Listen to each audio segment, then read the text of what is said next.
હું એલા રમલા હમણાં હું નવા જૂની છે.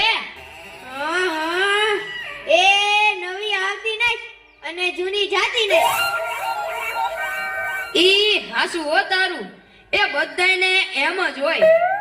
ગઈકાલે મેં મારી પત્નીને ફોન કર્યો કે તને પિયર ગયે 10 દિવસ થઈ ગયા, તું તો મને યાદ જ નથી કરતી.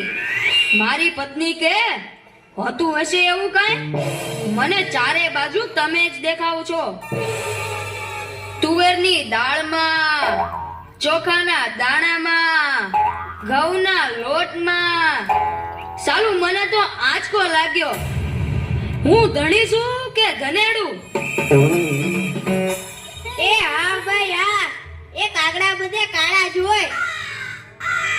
એ તારી વાત એકદમ સાચી હો ભાઈ. એ બીજી એક વાત કહું. એકવાર હું મારા હાહરે ગયો. સાસુમાએ 8 દિવસ સુધી પાલકની ભાજી ખવડાવી ને 9મા દિવસે પૂછ્યું, એ જમાઈ રાલ હું બનાવું?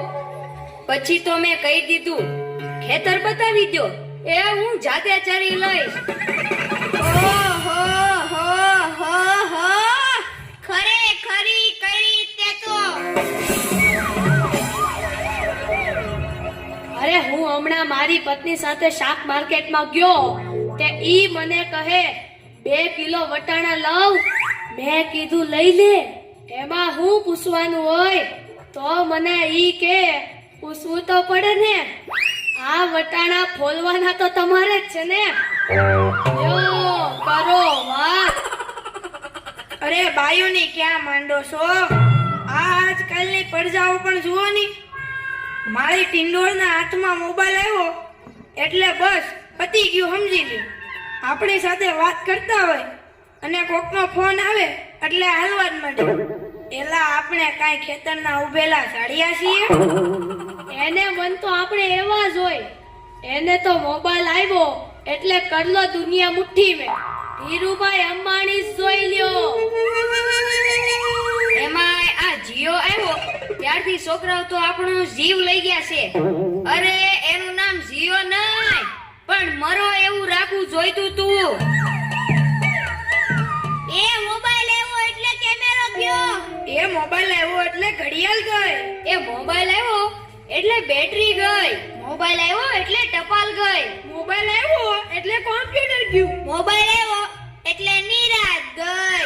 અને એમાંય જો આપણો મોબાઈલ આપણી ઘરવાળીના હાથમાં આવ્યો તો આપણે ગયા. યો કરો વાત.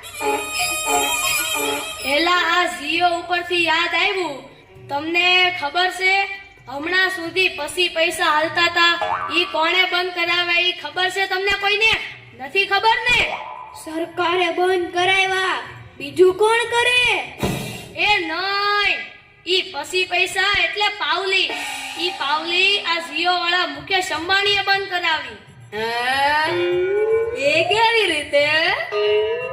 જો હું કહું, મુકેશ અંબાણીના લગ્ન થતા હતા ઈ વખતે આ પાવલી એટલે ઘણા બધા પૈસા કહેવાય.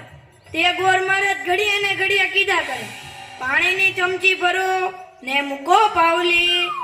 ગણપતિ પૂજન કરાવે ને કે મૂકો પાવલી. એક ફેરો ફરે ને કહે મૂકો પાવલી. બીજો ફેરો ફરે અને કે મૂકો પાવલી. તેલા મુકેશની એટલી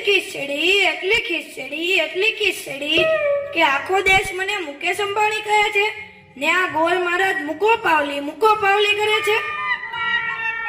મોટો થઈને આ પાવલી બંધ ન કરાવું તો મારું નામ મુકેશ અંબાણી નહીં.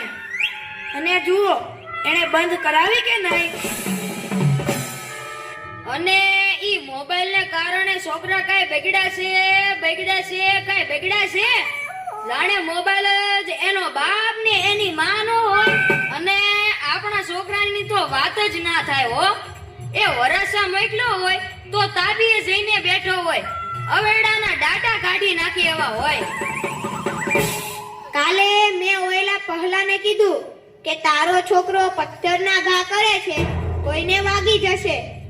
પહેલો મને કે ઈ મારો છોકરો નહીં, ઈ તો મારો ભાણિયો છે. મારો છોકરો તો તારા બૂટમાં પાણી ભરે જો. એ લાટા પાટા શણગાર કરીને સ્કૂલે મોકલો હોય ને ઘરે આવે ત્યારે પલળેલ કાગડા જેવો થઈ ગયો. મારા ટીનિયાને સાહેબે પૂછ્યું કે 15 ફળના નામ બોલ. ટીનિયો કે એક સફરજન, બીજું એક ચીકુ, એક ત્રીજું પપૈયું અને 1 ડઝન કેળા. થઈ ગયા ને 15 ફળ. લ્યો કરો વાત. અરે આપણા છોકરાની વાત મૂકો તડકે, આપણી જ વાત કરો ને. ઘરે છોકરાનો જન્મ થાય એટલે એની માં કે નાક તો મારા જેવું છે, બાપો કે એની આંખો મારા જેવી છે, કાકો કે એના વાળ મારા જેવા છે, હો મામો કે હાસ્ય મારા જેવું છે. એ છોકરો મોટો થઈને જ્યારે ના કરવાનું કરે ત્યારે બધાય કે ખબર નહીં આ હરામખોર કોના જેવો છે. એ લ્યો તય સૌના ઘરે જાય. આ લોકો તો નવરા છે, આપણે થોડા કઈ નવરા છીએ.